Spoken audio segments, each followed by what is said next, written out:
you mentioned how they create mass insanity where people accept mass murder, war, torture, human sacrifice. Look at the Romans. Look at the Aztecs. Look at the Druids where, the sun won't come back during an eclipse if you don't give us your children to sacrifice. Every culture does this. They make you give over your children to be burned in fires or flayed or have their hearts cut out. Because if they can make you do that willfully, they have full mind control over you. So human culture always ends up getting dominated by the psychopaths, and they turn the world into the type of world they like: death, destruction, torture, and killing. It's 1% of the population. We've got to identify them, educate the virtuous and good and the mighty to rise up and be the leaders they are to defeat this scum. Do you agree with me, Alan? It's about 1% are psychos? Oh, I'd say there's a bit more than that. The elite have been breeding for a couple of thousand years at least, probably 3, with winners. In other words, those who dominated. The male is married to a female, it's the offspring of some warlord or whatever, and they continue interbreeding with more what they call successful people, ruthless people, until you have generations of them. And they're psychopathic. They also recruit lesser psychopaths who are not born into such high power to serve them. And they're actual idiot savants of like this dark mathematics or logic, and they talk about it. I mean, a lot of them don't even have to think to do all these evil, duplicitous things. It just flows through them. It does flow through. To a psychopath, they look at a problem, and they'll immediately see what seems to them to be the natural straight-stroke solution to it. It doesn't matter if it means killing off a bunch of people in the way, as long as you solve the problem. It's very, very easy for them. There's no mental qualms. They don't have guilty consciences.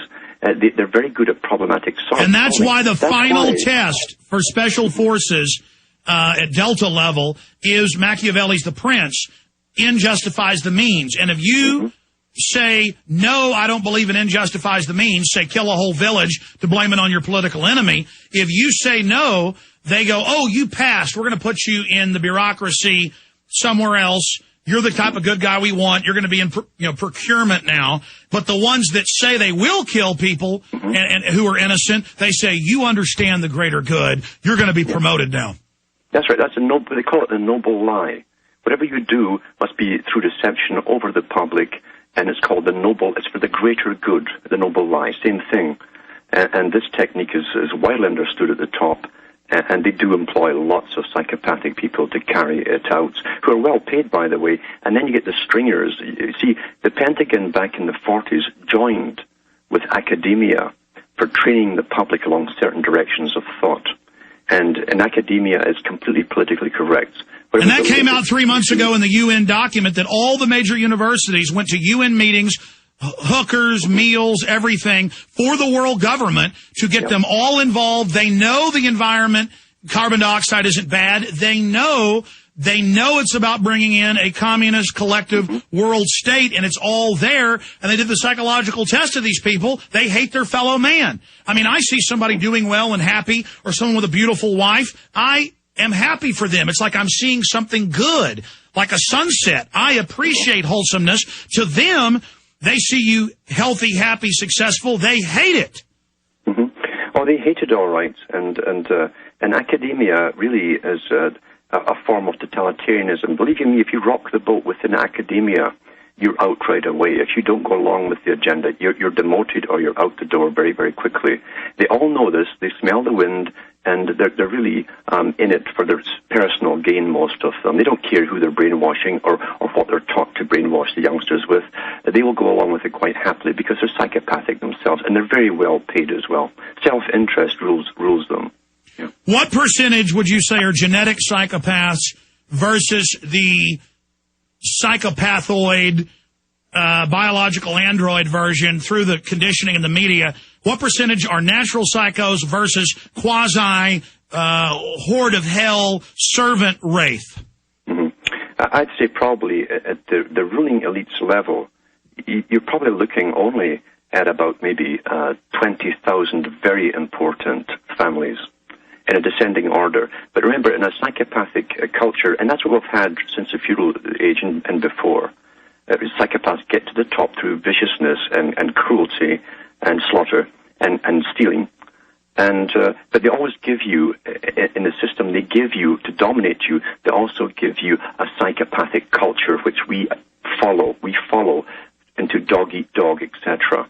And that, again, divides us further. But there's a triple mode there, just within that one layer of programming. They train their people to be ruthless. They'll always protect them and slaughtering, dominating. But then the public is taught to love the torture when it's being done to them or others, but that they've got to be weak and disarmed and servile. Well, here's the key to it, to controlling the masses. As I said earlier, the masses would turn up in the village or the city of London to watch someone being hung, drawn, and quartered, and their stomach pulled open and their guts ripped out. And they cheer on because the masses who feel helpless and under fear themselves and one step from poverty, utter poverty or even starvation, will project themselves being helpless into that victim. And it's actually a symbolic ritual of the death of the self. And that's what you're cheering on. You hate your life so much that you hate the person who tried and lost, and you lose yourself. But there's also a mirror there where you imagine yourself as the elite at that moment. You're scum, but you're finally having a victory by crime stopping and joining with it. Yes, because they found, again, in a psychopathic culture which they give you, and they always generally give you the Soviet or the Nazi model because it's the most recent in our age for such an organized culture. The junior officers around, or the officers around Hitler, literally were psychopathic. They admired the man at the top who has more power than themselves. They worship him like a god.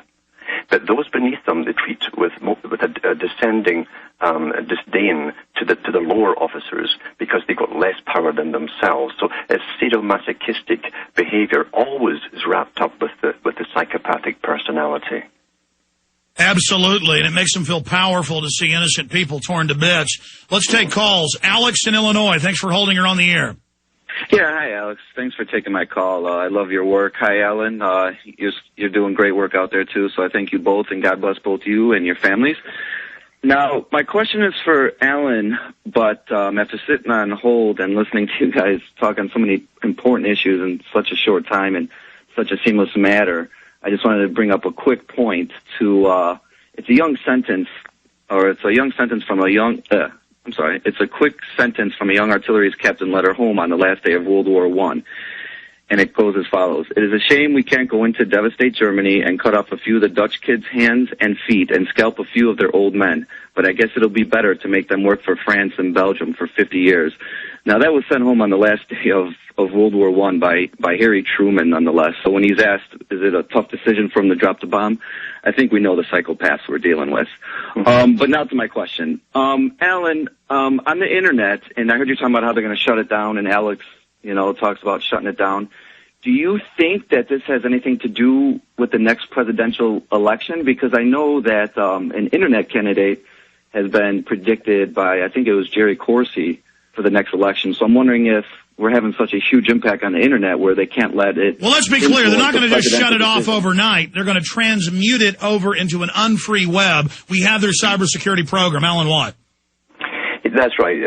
See, they need you to be on the Internet because you don't realize they gave it to you to monitor you and to do subroutines and see what groups that you mix with and see what you have in common. And they actually, I've read the articles where the Pentagon has a virtual reality world set up in a massive computer, supercomputer, Cray computer, with every one of us in it. And they update it daily from the... And it's got 93% predictability of where you're going to do, where you're going, what you're going to buy. And they say 93%. That's Washington Post, BBC. It's probably much higher. This is literally a crystal ball they have. Go ahead.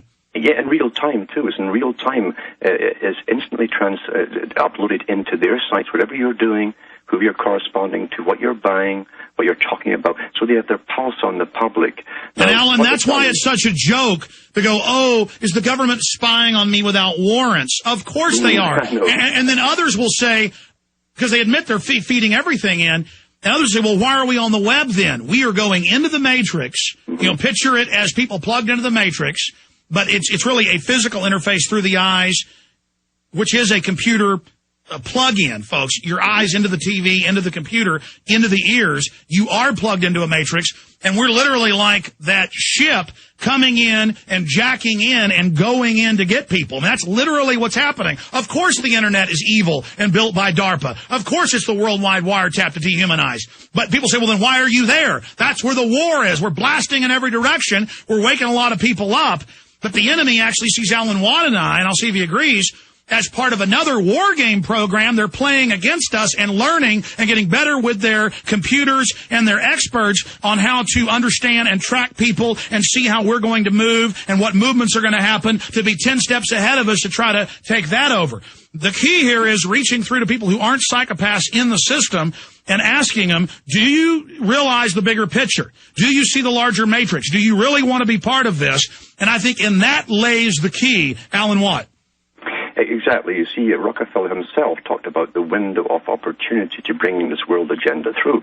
Well, the internet to me, and yourself I'm sure, is just our window of opportunity while we have it.